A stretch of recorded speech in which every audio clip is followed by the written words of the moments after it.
តើឯងញ៉ាំបាយអ្នកតង់មកហូបបាយចាអញហូបបាយច្រើនណាស់មិនទៅបារអត់ទៅហូបម្នាក់ឯងខ្ញុំមិនហូបក៏បានដែរបាយកំពុងតិចផងខ្ញុំចេះសំចៃមិនខាតទេអីដេកប្រពន្ធគេជ្រុះគ្នាតែមិនអីទេតែមិនកើតណាទៅចឹង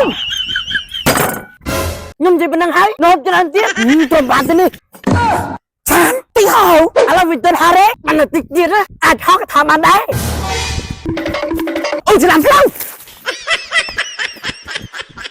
អូនមិននិយាយចឹងស្រូវយើងមានច្រើនណាស់ដល់20លានតោននោះមានច្រើនក៏ដោយមានចិត្តឲ្យគេហូបព្រីណាតែកុំនេះខ្លះផងអត់ស្គាល់ដាក់តង់ទេហ៎ទៅបានហូបហើយហូបនឹងតែខ្ទេចហើយថ្ងៃក្រោយដឹងទៅមួយទៀតហើយថ្ងៃនេះខ្ញុំបានធ្វើមកឆ្ងាញ់ជូនបងពិសាអញ្ចឹងហូបទៅបងបានហើយគុំបាច់ហៅអ្នកផ្សេងមកហូបលឺនៅតែញ៉ាំបាយអូយមីចាន់ហ៎សម្រាប់ឲ្យគាត់យឺតមករត់លឿនវិញណាដឹងតែត្រូវហ្មងហើយហើយស្ងាត់ម៉ងទៅស៊ីអីមិនទេនេះហ៎មិនលើឯងផងមានបណ្ដាអញ្ចឹងហើយអត្តន័យអត្តនោនេះថោមានតែអញ្ចឹងតែស្អីយាយឃើញមុខខ្ញុំខ្លាចមែនបានរត់នឹងហើយហៅកាន់ត្បូងមកទៅស្អីមានទឹកសំពងឆ្កែហ្នឹងដល់តាមផ្លូវយឹមថាត់ដេញអើយដេញឆ្ងល់ហ្មងមុខហងអញ្ចឹងបើដេញចាប់អីហងចាអើយស្អីមកលើទិញអីនេះពុំលក់ដាច់ទេអើយខ្ញុំមានទិញអីសុំទៅសុំក្រូចហ្នឹងស្អីហងកំពុងទៅលក់ដាច់ផងសុំទៀតទាត់ទិញមកគេឲ្យខ្ញុំទិញមុននោះពីហ្នឹងទៅអាមុនវាអត់ប្រសិទ្ធភាពទេហងទិញយូរណាស់ហើយបើសុំទៅក្រូចបានណាទៅទៅពេងក៏បានដែរចាំស៊ីមុនដិតនេះគេថាចង់អីចូលស៊ីហ្នឹងគេអត់ចាំមុនផងហ្នឹងនោះត្រង់មុនណ៎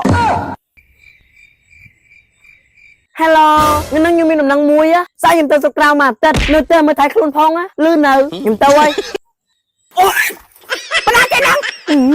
ញុំមានបញ្ជីវ័នហើយខ្ញុំធ្វើអីនៅហ្នឹងខ្ញុំមកសួរមិនត្រូវហើយណែមិនទៅនៅហ្នឹងលួចមុនហ្នឹងមកសុំស្លឹកគ្រៃតែខ្ញុំស្លឹកគ្រៃពីកាមកសុំតពាំងហ្នឹងតែខ្ញុំមានតពាំងពីកាមានតែស្អីអូយកោទៀតមកសុំលហង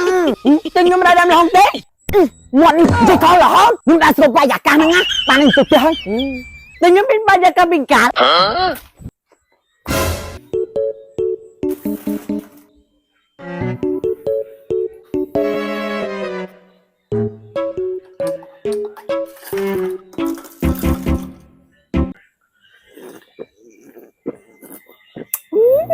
ហ្វេគូលិចនេះឆ្ងាញ់ហ្មងហើយឡើងឈ្ងុយអូជួយគេជួយកាហ្វេគូលិចហ្នឹងឆ្ងាញ់ណាស់នេះឆ្ងាញ់មែនតើមិនឲ្យឆ្ងាញ់មិនកាហ្វេគូលិចជាប្រេនគុណខ្មែរតែផលិតនៅប្រទេសម៉ាឡេស៊ីជាមួយនឹងគ្រាប់កាហ្វេ Robusta ពីប្រទេសប្រេស៊ីលប្រើគ្រីមស្ករអំពៅធម្មជាតិរសជាតិឆ្ងាញ់ក្លិនឈ្ងុយហូបហើយធ្វើអារម្មណ៍ស្រស់ស្រាយអ្វីដែលសំខាន់ណាស់គ្មានខ្លាញ់មិនល្អព្រមទាំងមិនបន្ថែមពណ៌និងក្លិននោះទេរសជាតិឆ្ងាញ់ល្មមល្មួតហើយដឹកកាហ្វេនៅចុងដាតបានសាក់ហើយជួបចិត្តហ្មងចាំអានកាហ្វេគូលិចនឹងធ្វើម៉េចកាហ្វេគូលិចងាយស្រួលរកទិញមែនតើបងប្អូនអាចរកទិញបានតាមផ្សារទូទាំងប្រទេស